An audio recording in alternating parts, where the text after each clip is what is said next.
Welcome back to World Crisis Radio.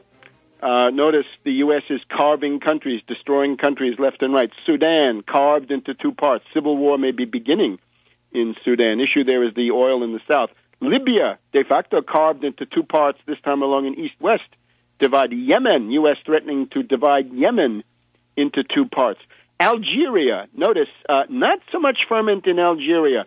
One possible reason, they've seen it before. They had free elections back in 93, 94. The Islamic group won out. The military Bouteflika government said no to the Islamists, and the Islamists then went on a murder spree, a terrorist spree. The GIA, Groupe Islamique Armée, went wild, killed hundreds and hundreds, destroyed whole villages, massacres left and right. Algeria, obviously not so eager to leap into the dark compared to these Egyptians who have no experience with it. And notice the big thing, the U.S. is using the Muslim Brotherhood. I would say there's an alliance now between the U.S. and the Ikhwan. The Muslim Brotherhood is now an official ally of the United States. Washington Post today, article by Scott Wilson, after the revolutions, U.S. prepares for possible rise of new Islamist regimes. That's what they want. Benighted, backward, Ikhwan, Muslim Brotherhood, to wreck the social development of these places. Case in point, in the 1950s, President Eisenhower, received the head of the Muslim Brotherhood at the White House to thank him for the subversion activities of the Muslim Brotherhood against the communist president of Egypt, Nasser. Of course, Nasser was no communist. He was a nationalist. He wanted to build the Aswan High Dam. John Foster Dulles, the former Nazi, said no. And then Nasser, of course, went to Khrushchev and the Russians, Soviets, and they were willing to do it. So you get the idea. But the whole Cyrenaica rebellion in Libya, the vehicle for that is the Muslim Brotherhood operating out of Egypt. So those people saying that Obama is an ally of the Muslim Brotherhood, they have something to argue. Let's get into the big picture for just a brief second now. The general background for this, why has the CIA, the National Endowment for Democracy, why have they gone berserk with this insane wave of destabilizations, this wild orgy of coups, putsches, color revolution? This because the U.S. empire in the Middle East is collapsing. The monopolar, unipolar world in the Middle East is ending. The Russia, China, India, Brazil, and other foreign influences are growing. Let's just give a quick list. We'll put this up on the Tarpley.net website this week. But let's look at countries playing the Iran card. Well, playing the Iran card was Hosni Mubarak opening relations with Iran, direct flights from Cairo to Tehran and back. Lebanon playing the Iran card. Hezbollah government more controlled by Iran than anybody else. Turkey playing the Iran card, attempting to mediate the nuclear dispute. Bahrain playing the Iran card, forbidding the United States to use that key Fifth Fleet naval base to attack Iran. Iraq playing the Iran card. Of course, Maliki is nothing but the Iran card, and today we see the U.S. is fomenting riots against Maliki in Iraq, trying to get rid of him. They want to bring in Alawi, their puppet, and what do we have?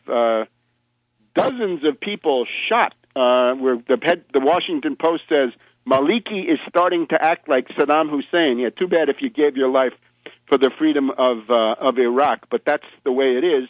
The main issue there, the U.S. doesn't care about this. They just want Maliki out and their puppet in. Who's playing the China card? Pakistan playing the China card.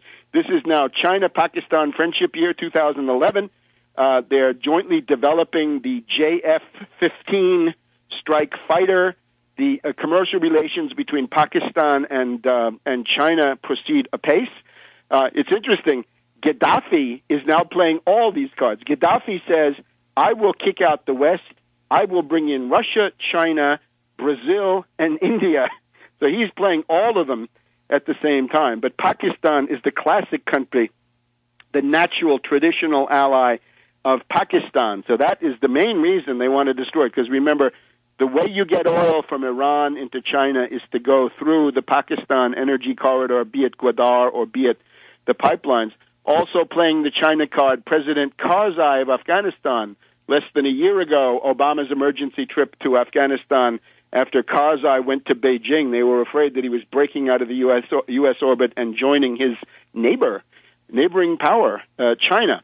Who's playing the Russia card? Well, Saudi Arabia, Prince Bandar in late 2008. Bandar making big overtures to Putin, personal friend of Putin. This has to end. That's a tremendous threat to the empire. Pakistan is big.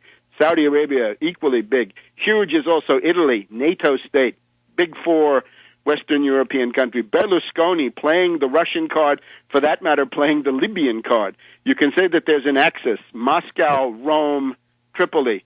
In particular, the personal friendship of Berlusconi with Putin, building the South Stream pipeline, the Italian role in the Nord Stream pipeline.